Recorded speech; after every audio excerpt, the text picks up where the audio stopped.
Welcome back muli mga kaibigan sa bagong muling mga balita na ating mapapakinggan at mapapanood dito sa channel ng Bayan, ang Bayang Pinas. Dito, ating matutunghayan ang mga bagay na nangyayari sa ating bansa, partikular na umano sa loob na mismo ng gobyerno at lalong-lalo na dito sa kasalukuyang administrasyon.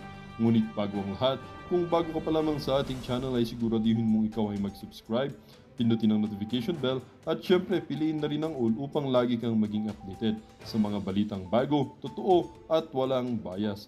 Syempre mga kaibigan at kung mga ating mga solid viewers naman dyan ay maraming salamat naman po sa inyong walang sawang pagsuporta.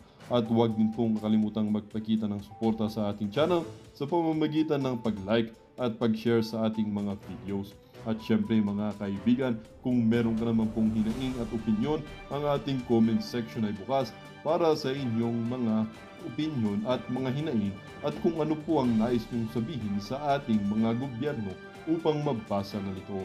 Heto na nga mga kaibigan, atin nang panoorin at pakinggan ang balitang ito.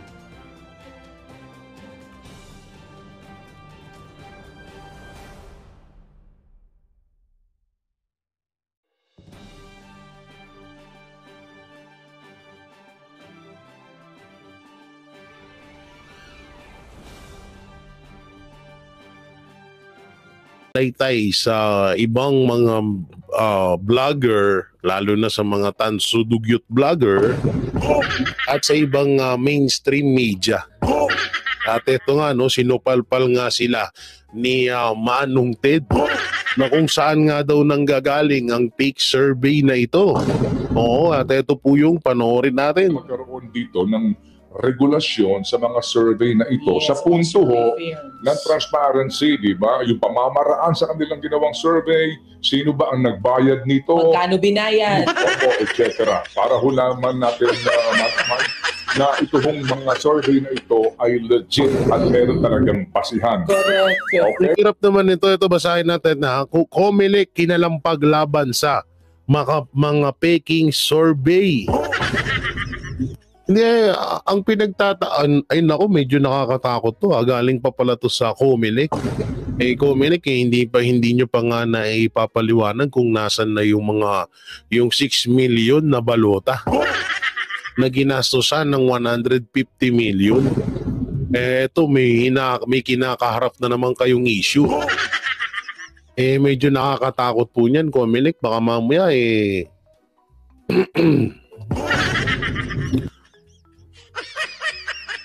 kahit papano, Comelec, may tiwala kami sa inyo, pero sana naman huwag niyong sirain. Kayo pa pala nagpapaandar nitong mga peking ayon yan ha. Ayon ito sa Abante ha. Abante, ayun palang pangalan palang, duda na rin ako. Abante, Social Philippines Fake Survey. It's about time. Sa ngayon nga po, mga kapatid, na may mga survey na meron din iba na biglang sumisipot na lang ng survey na hindi mo alam kung saan ang gagaling. Oo. Dati nga may survey lang po, meron lang po nagdadatos ng COVID, ngayon po nagsusurvey na. Alam mo yun? Dati inaalam lang natin kung ano yung dami ho ng may COVID. Ngayon po, diba, naging hanap buhay na itong mga survey na ito. Minsan di ko rin maintindihan. Survey na rin ng eleksyon. Di ko rin maintindihan ko minsan. Ang bilis ng kanilang mga survey at kung ano yung pamamaraan. Diba ka maganda ang kita dyan?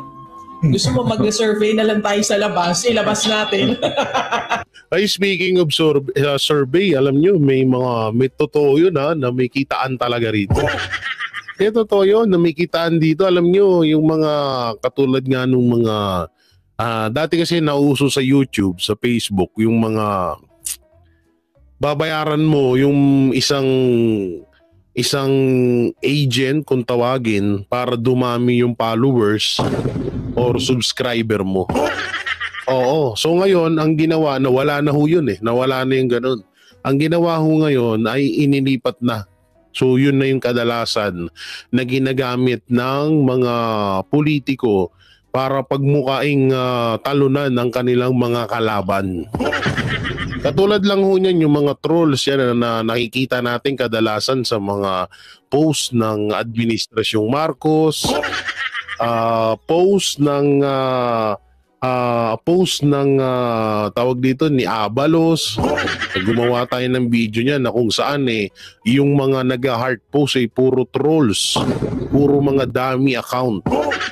Mga account na talagang ginawa lang para pang react sa mga post ng ni Abalos at ng mga nasa lineup ni Marcos Jr. Oo, so dito sa sinasabi ni Manong Ted at ni DJ Chacha ay talagang may katotohanan nito. Kasi isipin nyo may isang vlogger na umamin na binabayaran daw siya di umano ni Martin Romualdez. Oo, at hindi lang isang vlogger, may isa pa hong vlogger na may health condition doon. Medyo tagilid tayo doon kasi may alam mo siya, may mental certificate ho kasi siya. So sa madaling salita may sakit ho siya sa pag-iisip. Pero nagbablog ho siya ngayon. Ano siya, kalbong mukhang roll-on na puro libag ganun. So yun din, umamin din yun na nagre-recruit siya ng mga vlogger at para bayaran. Oo, at minention niya nga doon na i-promote lang daw ng i-promote itong si Martin Romualdez, the future Prime Minister.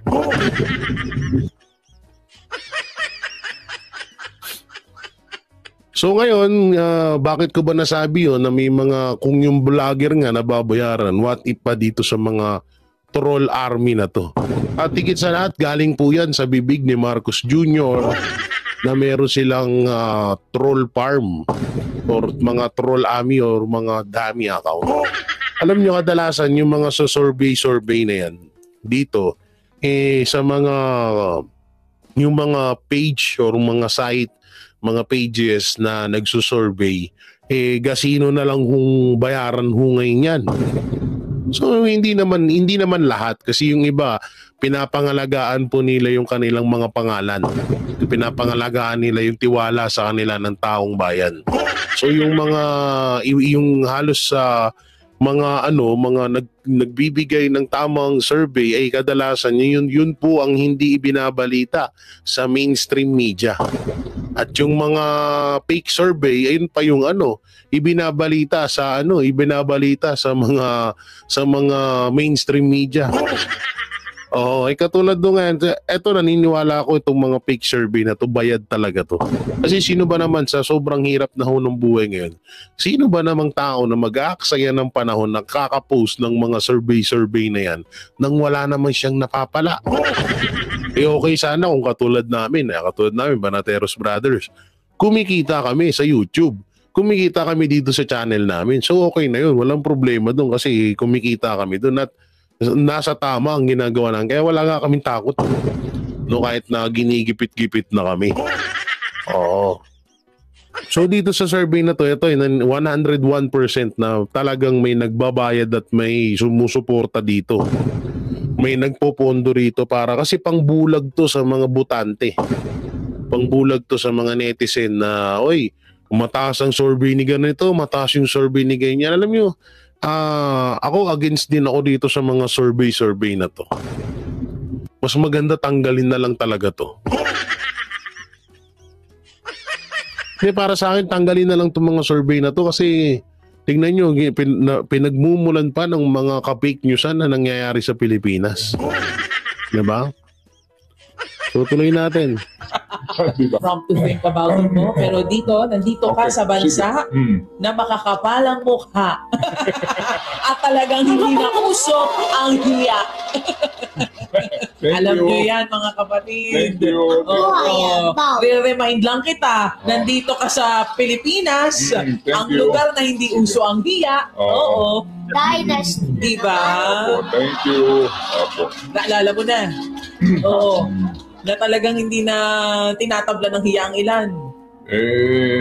Tsaka yung di ba demokrasya binoboto Oo nga pero yung nga po kapag pinag-aralan mo ang mga nangyayari ngayon, hindi na po ito demokrasya. Hindi na po. Opo. Hindi na po ito demokrasya may tuturis. Kasi hindi na po balanse. Ang demokrasya ho kasi balanse. Opo. Hindi na ho ito balanse ngayon.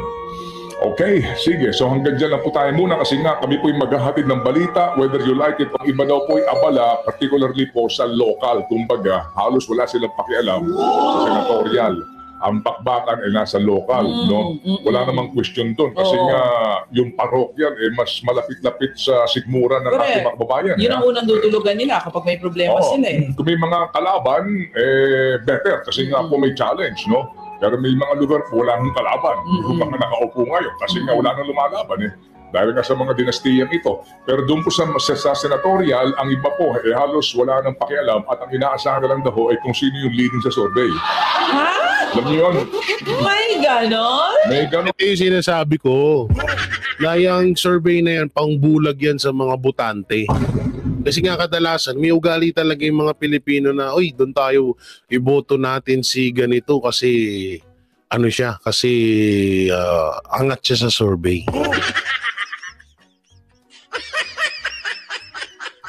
Pero yun yung mga survey na lumalabas na nakakapasok, etong sila Pastor Apollo Sikibuloy, sila Attorney Jimmy Bondok, sila Attorney Vic Rodriguez, kadalasan hindi natin sila nakikita sa mga survey na alam nating mga peke. O baka Jay, baka sabihin magsabi, Jay, bakit yung tinatawag yung fake survey minsan nilalagay dun sila Bongo, sila Senator Bato. Alam nyo, yun yung tinatawag na pang-mind conditioning nga. Para lang wag matawag na fake, inilalagay nila sila doon. Pero totoo naman talaga na talagang nakakapasok sa top 12 itong sila Senator Bongo at Senator Bato. Yun na nga kung susuriin nyo lang ang survey sa tao-tao, yung tipong na tinatawag na kalye survey, talagang laglag ho ang senatorial or yung alkansya Bagoong Pilipinas. Ang nakapasok lang ata doon yung si Ben Tulfo. May kahit nga itong si Erwin Tulfo, ayaw na rin ito ng mga Pilipino. Mas gugustuhin na lang ata nila na si Ben Tulfo na lang kaysa kay Erwin Tulfo. So alam nyo, kapag para nga sa akin wag na dapat talagang mawala na tong survey na to kasi pinagmumulan nga to ng fake news. At dito binubulag nila yung ibang mga netizen na lagi, kasi may mga ugali yung mga netizen na kung saan yung popular, so kung saan yung may angat sa survey, dun sila kung saan marami. Doon tayo, marami doon. O tingnan mo, hanggang ngayon, nagkakaletse-letse ang Pilipinas. Oo, sabi nga yung iba po wala nang, yung iba naghahanda ng actually ng mga listahan nila ng iboboto nila sa pagkasenador. Tama naman. Hindi ba? Opo. Tandaan po natin, yan po'y 12. Okay? So wag ko tayo lamang mag-focus doon sa tama itong sinasabi po ng COMELEC na kahapon sa ating interview girl na magkaroon dito ng regulasyon sa mga survey na ito sa punto ng transparency, di ba? Yung pamamaraan sa kanilang ginawang survey, sino ba ang nagbayad nito? Magkano binayad? Opo, etc. Para hulaman natin malaman na itong mga survey na ito ay legit at meron talagang basihan. Correct. Okay? It's about time. Kasi po, mind conditioning din po ito. Parang din yan, yung mga, alam mo yung mga supporters usually, pati yung mga contributors, kapag hindi ka rumirehistro, di ba, talagang hindi ka makakatanggap ng contribution sa nanggagaling sa kung saan-saan. Pero kapag ikaw ay leading, ikaw na yung tatanggi, di ba? Kung sakasakali po sa pagdagsa ng mga gustong tumulong sa iyo. Ganun po naman yan. Pero sa ngayon nga po, mga kapatid, na may mga survey na ganito, meron din iba na biglang sumisipot na lang na survey na hindi mo alam kung saan ang gagaling. Kasi bakit ba namin nasasabi ni Ted Pailon na may mga fake survey? Kung matatandaan nyo noong panahon ni PRRD, ni dating Pangulong Duterte, nung mga kampanya, lagi hong kulilat at minsan wala din si Pangulong Duterte sa mga survey. Kung sino ho ba ang nakakatanda dyan? So, ngayon, nangyayari nga ito. So, nangyayari na naman na marami na namang mga fake survey na lumalabas at makikita nga ho natin na kadalasan puro lang ho lineup ni Marcos yung nandoon. So doon naman, hindi naman ito big deal. Hindi naman to big deal sa mga Duterte supporters. Dahil alam naman namin kung gaano kami sumuporta or kung gaano kalakas ang supporters ng mga Duterte. No, ang amin lang dito, matigil na sana itong mga fake survey na to at sana wala ng mga survey na mangyari. Kung naalala ko pa noon nung panahon na tumakbong presidente itong si Pangulong Duterte, talagang laging laglag sa survey. Laging laglag sa survey si PRRD noon at yun nga talagang doon nga parang nakampante itong mga kalaban niya at minaliit si Pangulong Duterte.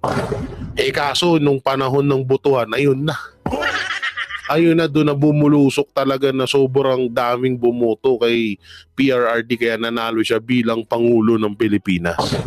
Kaya pabor ako dito na mawala na tong hayop na survey na to.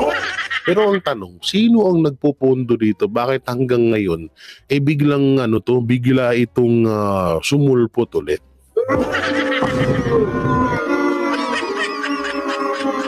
Nakakapagtaka. Nakakapagtaka lamang nakakapagtaka lamang. Ay. Ulitin ko kung yung mga vlogger nga nababayaran, kung yung mga congressman nga nababayaran ng milyones, what if pa sa mga ganitong larangan?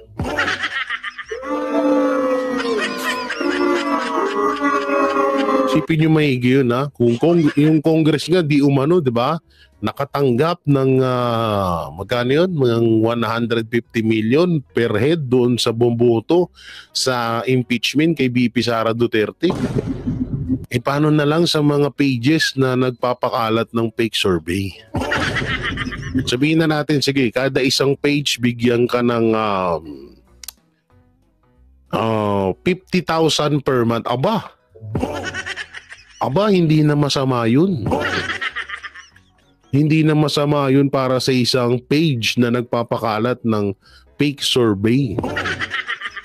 Biruin mo, magpapakalat ka lang ng fake survey araw-araw. Tapos, kikita ka ng 50,000 per month. Dinaig mo pa ang isang call center agent nun. Diba?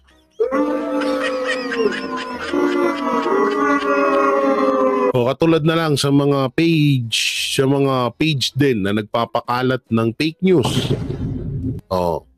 Na hindi kasi ito dati kasi 'di ba? Ito baka sa mga bagong subscriber natin yan. Ikukuwento ko ulit to sa inyo.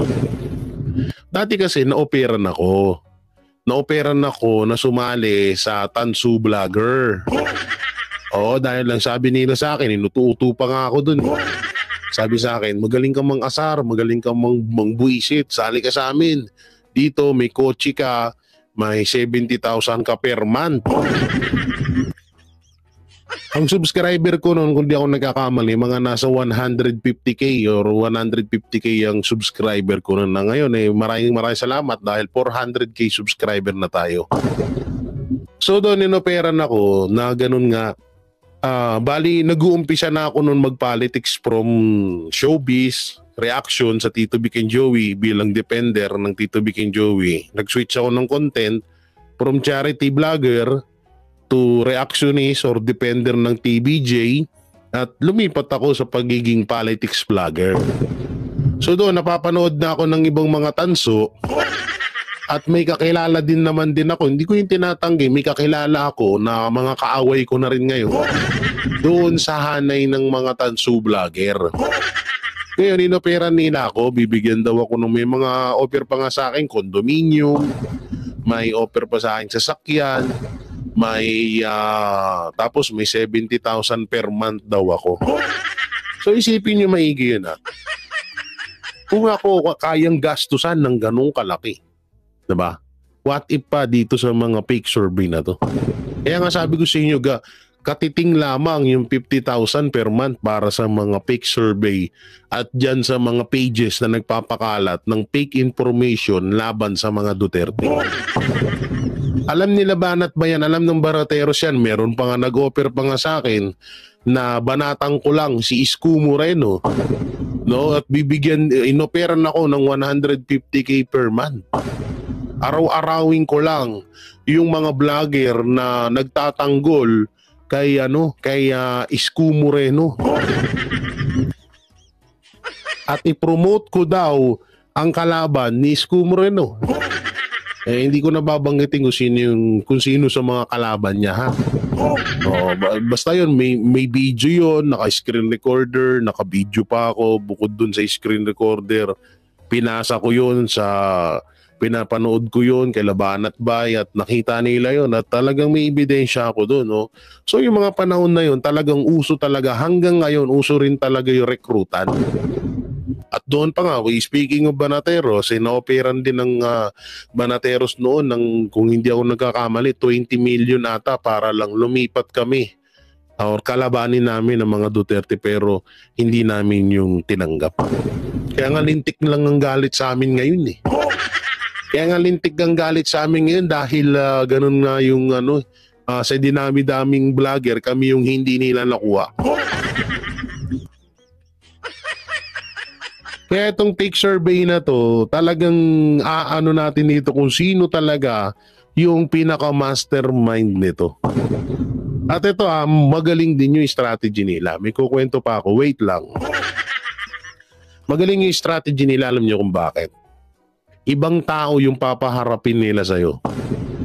Ibang tao na talagang, alam mo yun, na maano yung impormasyon nila, yung tipong ingat na ingat din. Oo, na para mabisto sila. Hindi mismo yung mga big boss, kundi gumagamit sila ng ibang mga tao para lang iharap sa iyo, para makipag-usap about dun sa babayaran kanila para maging vlogger kanila. Kaya nga yung iba sa mga TBJ Defender noon, wala eh. Ako na lang ang natira. Alam nyo kung bakit? Andun na sila kasi nga malaking bigayan dun. At sa yung iba nga ngayon, naka-condominium na. Yung iba may sasakyan na. Yun yung malupit doon. Yung iba may sasakyan na, may condominium pa. Oo, at yung iba, ako samantalang ako hanggang ngayon nangungupahan ako. At ang mahal ng upa dito sa Tagaytay, yan eh. Kaya nga naka-jacket na ako ngayon dahil sobrang bukod sa naka-aircon ako, ang klima ho dito ng hangin, sobrang lamig. Oo, kahit lumabas ka dyan sa terrace, wow, terrace. Oo, kahit nangungupahan lang tayo, basta may terrace, okay na yun. Dati nga, may survey lang po, meron lang po nagdadatos ng COVID, ngayon po nagsosurvey na. Alam mo yun? So i-stop na natin yan, na ipaliwanag naman natin. Dito tayo sa pagpapahiya ni Marcos Jr. sa kanyang mga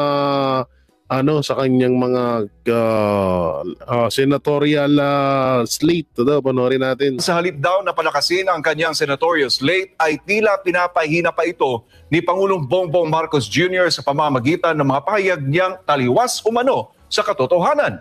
Ayon kay PDP Laban Western Visayas Secretary Rich Piad, puro kasinungalingan lamang daw kasi ang sinasabi ng Pangulo sa kanyang kampanya. Isang isatihiyang hindi lang nakakasira sa kanyang kredibilidad, kundi nagpapahiya rin umano sa kanyang mga kandidato. Alma Forzuelo, magbabalita.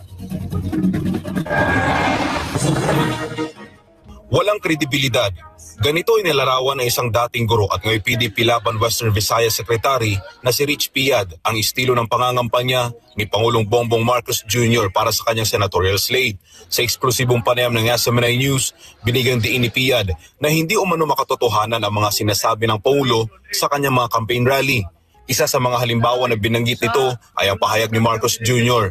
na si senatorial candidate Francis Tolentino ang tumulong sa mga nasalanta ng Bagyong Yolanda sa Visayas. Isang bagay na tinawag niyang kasinungalingan. Ikaw ba naman bibigyan mo ng good credibility ba? Or ipapahiya mo ba si Tol Tolentino na siya ba yung talagang nagpunta doon una, nagbigay sa Yolanda? Hindi, kasi nungalingan. Bukod dito, tinawag din niyang balat sibuyas ang mga kandidato ni Marcos Jr. Lalo na si Manny Pacquiao na dati umanong bumabatikos sa pamilyang Marcos at nag-akusa sa kanila ng pagnanakaw. Idinagdag rin niya ang issue ng drug test na hindi pa umano nililinaw ng Pangulo. Exactly. The same time, no, yung... Wait lang. Bago tayo mapunta dyan sa drug test na yan, bago tayo mapunta dyan, dito tayo kay Tol Tolentino. Wala. Sa 31 years old na ho ako ngayon, hindi lang ho halata. So, mukha na akong 40. Sa edad kong to, di minsan ho, hindi ko ho nabalitaan na nanguna si Tolentino doon sa nangyari sa Tacloban. Siguro meron si Basti Duterte at si dating President Rodrigo Roa Duterte. Yung talagang nabalitaan ko na unang pumunta doon. Pero si Tolentino wala eh. Kaya totoo nga yung sinasabi ni ate, pinapahiya ni Marcos yung mga kandidato niya kasi nga, wala naman talagang ganun. Kahit nga siguro i-research natin na kauna-unahang pumunta doon sa Tacloban, walang lalabas na Tolentino. At speaking of Manny Pacquiao, dito, sunog din si Manny Pacquiao. Eto nga, alam mo, hindi sinunog ni Marcos si Manny Pacquiao, kundi si Manny Pacquiao mismo ang sumunog sa sarili niya. Ikaw ba naman pagkatapos mong walang yain ng mga Marcos, ngayon sisip-sip ka sa kanila. At kung ipagtanggol mo ngayon, wagas, di ba? So sa madaling salita ay isa kang lihitimong balimbing. May paiyak-iyak pa to nung nakaraan sa Facebook. Oo, munta nga lang. Gusto nyo mapanood? Wag na, nakakasawa. Oo, grabe iyak. Ako, talaga ako sa mahirap.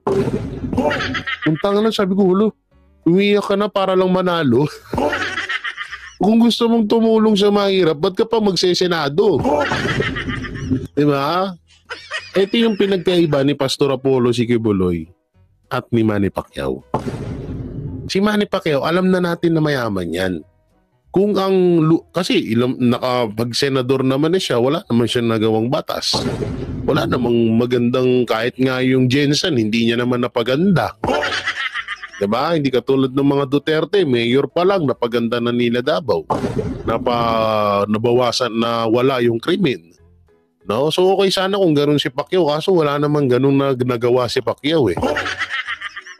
Si Pastor kasi, biruin mo, hindi pa ho nakakaupo si Pastor Apollo Kibuloy. Pero meron na siyang 70 plus na batas na maipapasa kung sakali siya ay maihalal bilang senador. At ang pinakamaganda pa rito, may nagawa na, may ebidensya, may papel na maipapakita na may nagawa na itong taong to.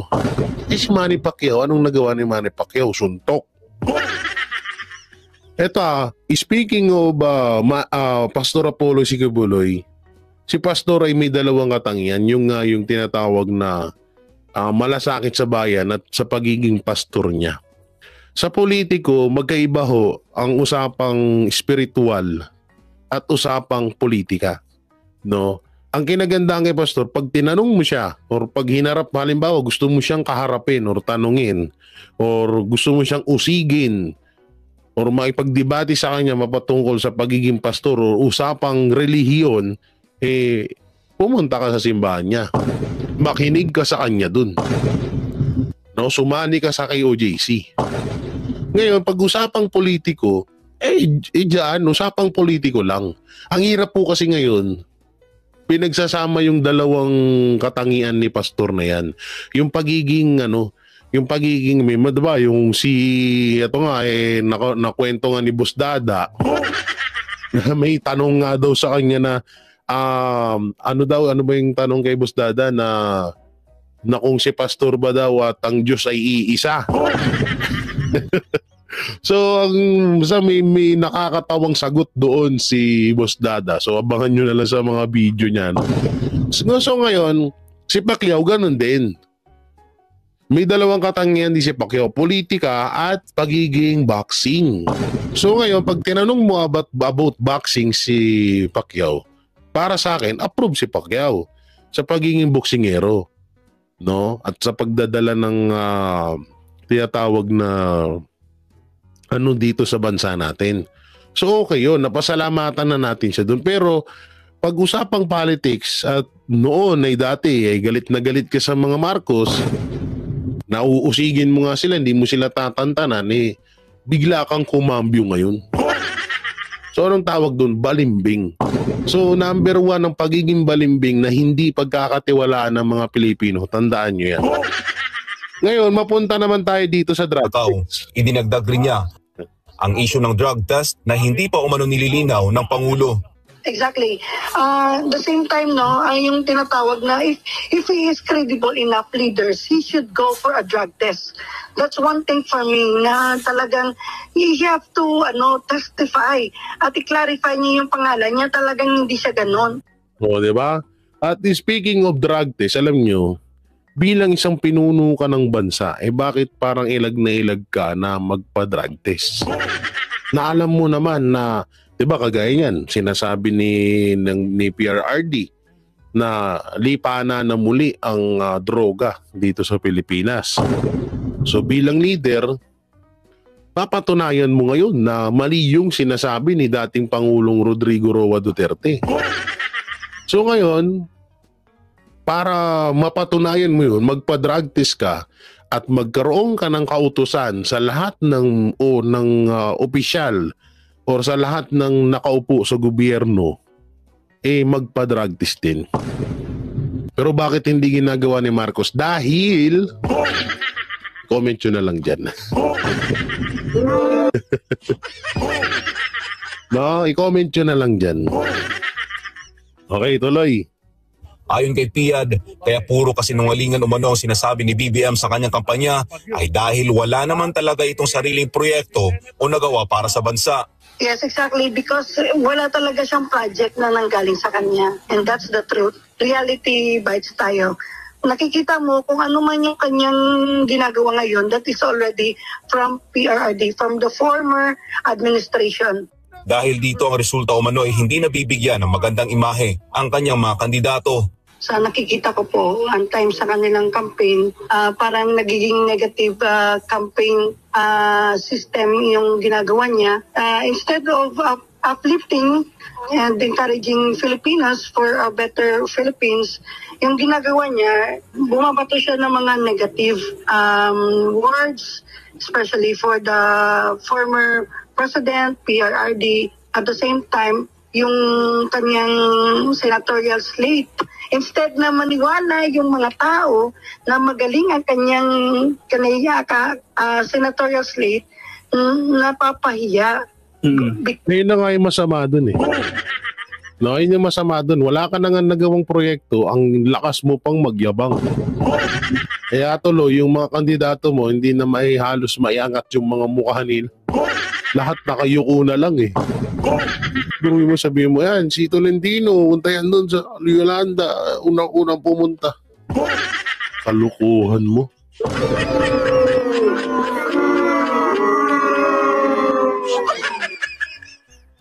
Ganun talaga, sabi nga nila, kapag bangag ka daw, wala ka daw talaga sa katinuan ng utak.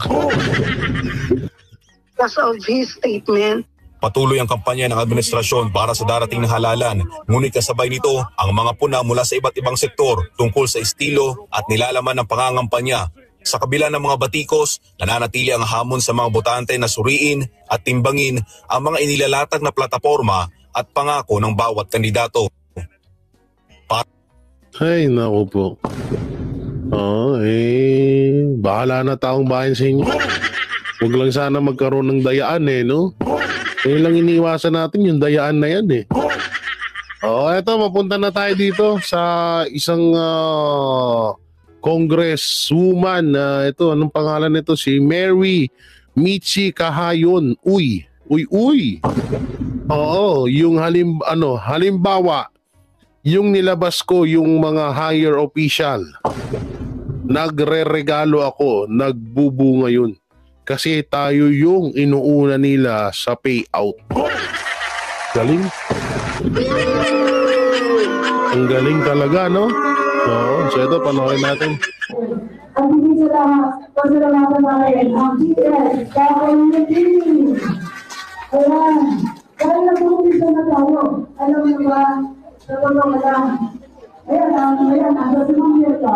Wala si Ma'am Mirka? Wala? Sa totoo lang, ayan, nandun sila. Yung halimbawa, nilalabas ko yung mga official, nag-regalo ako. Alam mo, sa totoo lang, nagpupo ngayon.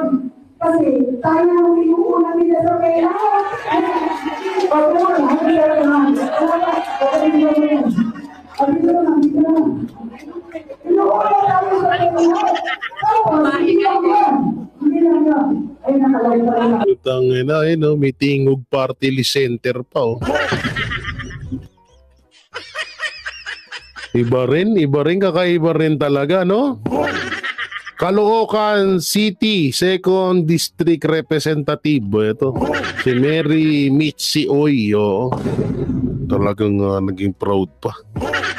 Hindi mo na nga dapat ginawa, ay pinagmamalaki mo pa. Tingnan niyo yung comment ng taong bayan dito.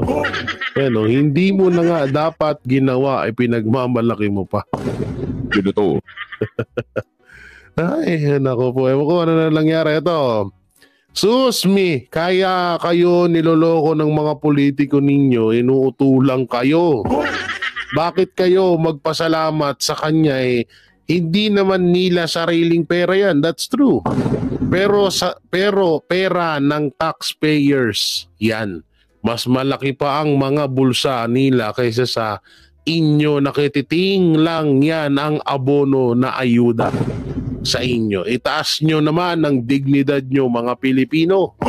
Sabi ni Prelin Torres Macahilo. Oh, grabe. At dito sa isang video, mas lalo kayong magagalit.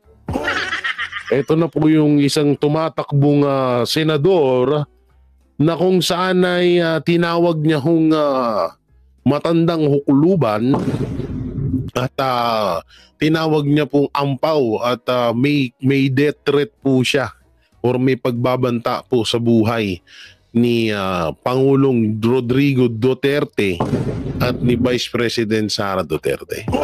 So ito po, panoorin natin na ito. Ayan na siya, oh. Gigil na gigil at gustong manakit. Alam nyo, hindi ko nga dapat papatulan to.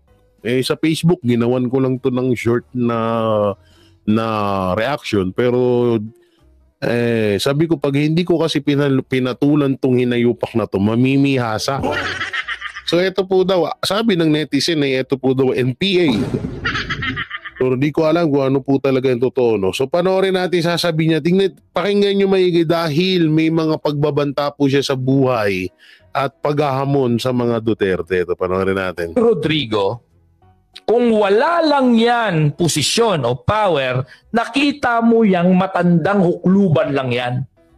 Matandang hukluban, hindi niya kayang pumatay na siya ang pumamatay. Matandang hukluban pala. Excuse me sir, medyo nalimpungatan ka ata ng gising. Mas mukha ka pa pong matandang hukluban kaysa kay PRRD. At kung hindi daw kayang pumatay ni PRRD, ay di try mong pumunta ng Davao. Try mong pumunta sa harap ng bahay ni PRRD at sabihin mo yan. Oo, kung matapang ka talaga.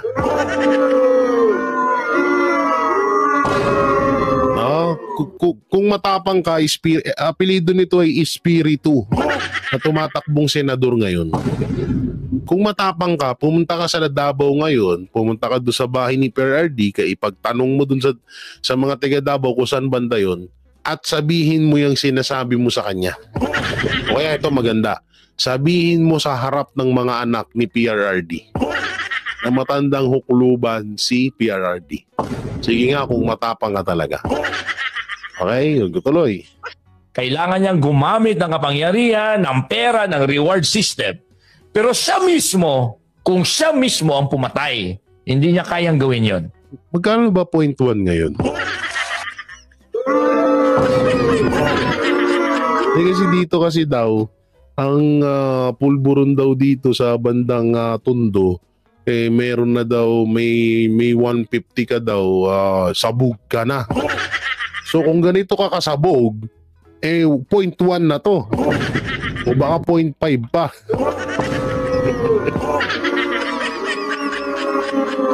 Okay, game. Duwag yan! Wow. Kaya tingnan nyo si Rodrigo for what he is. He is an old man, about to die. He is not charismatic at all. Oo nga pala, na wait lang ha. Ito pala ay attorney. Ito, pagkakaalam ko ay attorney po ito. Oo, ay naku po, may susunod kay Larry Gadon. May masusunod na madidisbar kay Larry Gadon. Kung si Larry Gadon na disbar ng 2 beses, baka ito madidisbar ng 13 beses. Okay, ito lang. Does not articulate well. He is kind of cuckoo. Kung hindi lang tayo magpapaloko sa mga tulad ni Rodrigo, walang power sa atin yan. Wala. Wala pala. Anong kinukuda mo? Wala naman palang power si PRRD. Anong hinihimutok mo? Para saan yung sinasabi mo? Ano yan? Para saan yan? Wala naman pala. Ikaw na mismo ang nagsabi na walang kapangyarihan ng isang Rodrigo Roa Duterte. Anong kinukuda mo dyan? Para saan yung mga matalinhagang mabahong mga letra na lumalabas sa buyong bunganga? Ayan ba ay naaalala mo lamang ang mga malalansang nakaraan mo sa karagatan? Kaya mo nasasabi ang mga ganyang kabahuan na lumalabas sa iyong katawan? Akala mo talaga, akala mo yung mga ganyang style niya, genius siya, no? Akala niya, siguro ikinatalino niya eh. Naku po, sa akin nga lang siguro, pag nagdebate tayo, baka hindi ka naman manalo, wag lang English yan. Okay. 0. Wow. Mamamatay na nga yan eh. Ayan na, narinig niyo yun ha. Mamamatay na daw. Ayan na, ulitin natin. Ayan nakalagay. Mamamatay na nga yan eh.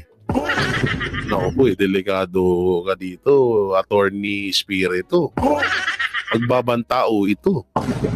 Tinuro mo pa, mamamatay na nga. Ito yung tinatawag talaga na death threat. Hindi katulad nung binibintang nila kay Vice President Sara Duterte. Ito talaga, lihitimong death threat talaga to. Mamamatay na nga yan eh. Diba? Ulitin natin. Bro, mamamatay na nga yan eh. Diba? Ang galing, diba? Ganyan kalupit niya. I will mock the elite dahil they don't deserve my respect, para makita ng lahat na wala yang mga yan, ampaw yung mga yan. Ampaw nga para saan nga sinasabi mo kung ampaw sila? Ang gulo mo gani kausap. Adik ka ba gani? Adik ka ba gani? Ito naman kasi itong Mandaluyong na to, ilang beses na namin pinananawagan na bantayan nyo maigi yung mga pasyente nyo dyan.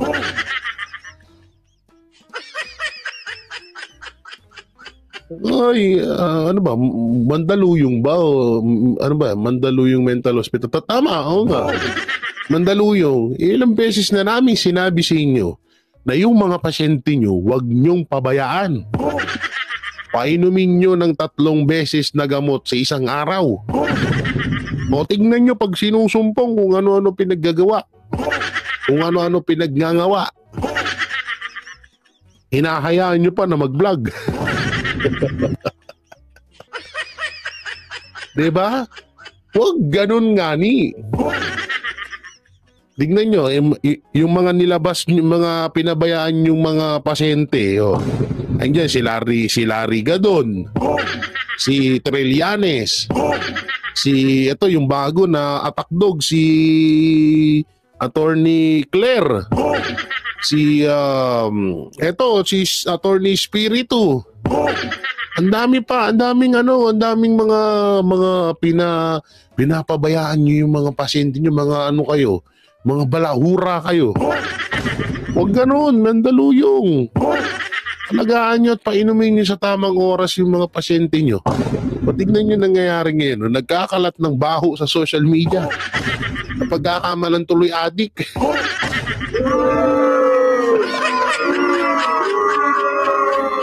Alam nyo, naawa ko sa taong to.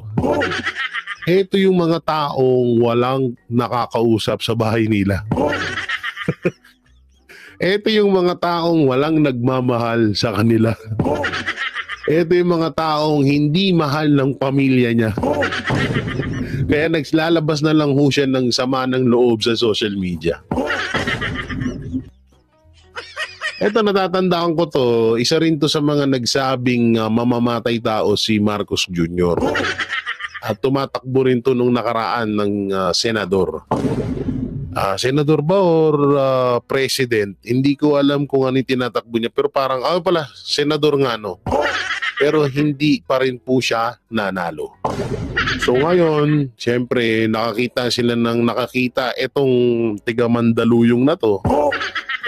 Nakakita po siya ng pamamaraan kung paano mapansin ng taong bayan. Walang iba nga ho yun yung banatan ng mga Duterte. Oo. Kaya paulit-ulit ko sinasabi sa inyo na yung mga kandidato ho ngayon ay ginagawa nilang stepping stone papunta para mapansin ng taong bayan.